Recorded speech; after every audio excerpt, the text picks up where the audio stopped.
Imagine this. 4 humans, strapped inside a spacecraft, never before flown with a crew, hurtling deeper into space than any human has ever gone. They loop behind the moon, lose all contact with Earth for nearly 40 minutes, and for the very first time in history, human eyes look directly at parts of the lunar far side that no one had ever seen before. This isn't science fiction. This is NASA's Artemis II mission, and it just happened. Hello everyone, and welcome back to the channel.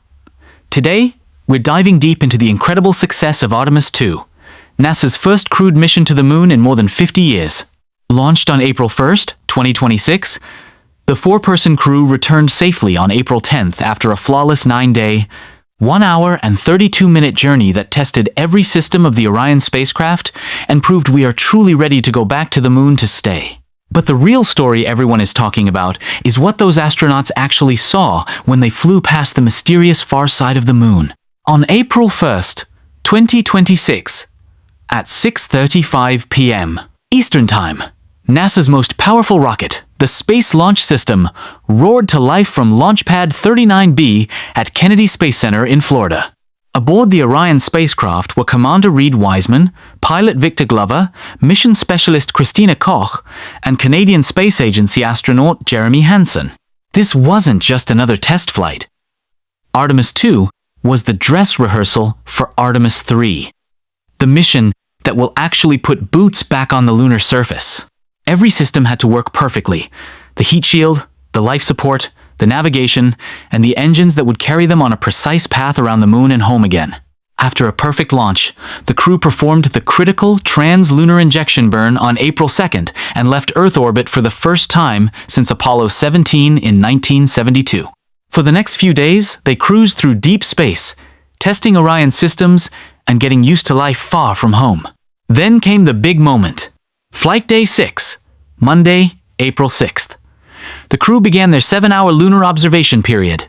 As Orion swung around the moon, they reached their closest point to the lunar surface, just 4,067 miles above it. At that exact moment, they also broke a 56-year-old record. They traveled 252,756 miles from Earth, more than 4,000 miles farther than the Apollo 13 crew in 1970. For a brief time, these 4 astronauts were the farthest humans had ever been from our home planet. Now, let's talk about what they actually saw on the far side. The moon's far side is the hemisphere that never faces Earth. Because the moon is tidally locked, we've only ever seen it through spacecraft cameras until now. Artemis II gave humans their first direct, naked-eye view of certain far side features. Christina Koch, peering out the window, described it perfectly. Something about you senses that is not the moon that I'm used to seeing. The darker parts just aren't quite in the right place. The crew captured stunning high-resolution photos of the massive Orientale Basin, a giant multi-ringed impact crater roughly 580 miles across.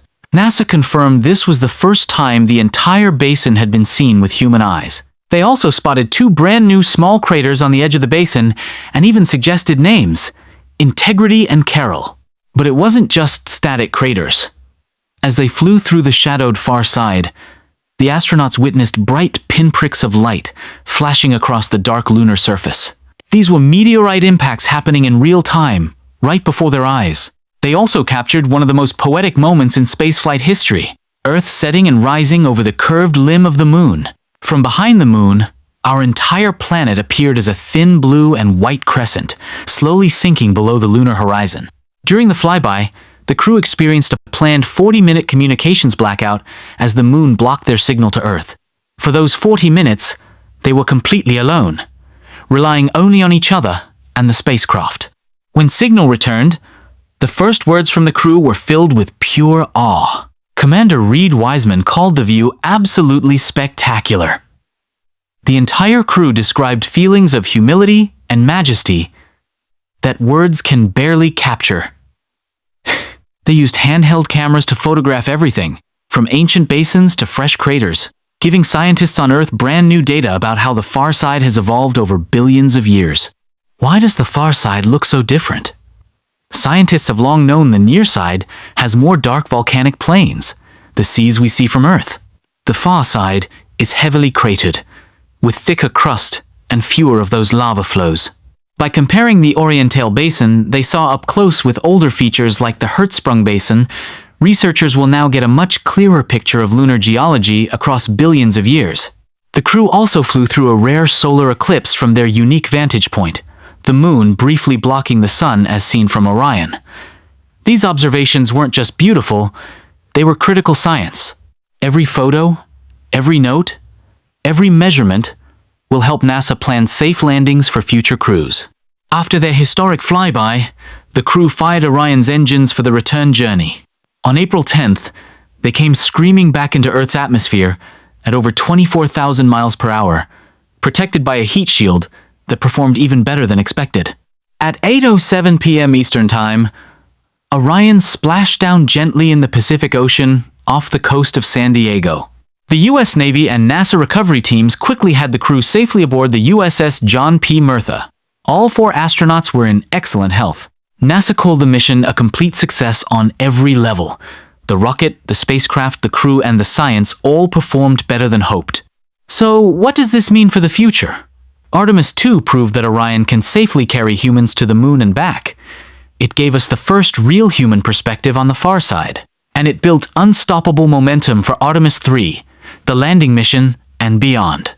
We are no longer just visiting the moon. We are preparing to live and work there. And one day soon, those same far side views will become the backdrop for lunar bases and scientific outposts.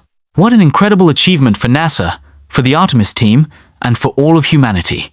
If you loved this deep dive into Artemis II and want more real-time NASA updates, space science breakdowns, and stunning visuals from the final frontier, hit that like button, subscribe, and turn on notifications. Drop a comment below. Which far side feature would you most want to see in person? The Orientale Basin? Those fresh craters? Or the Earthset?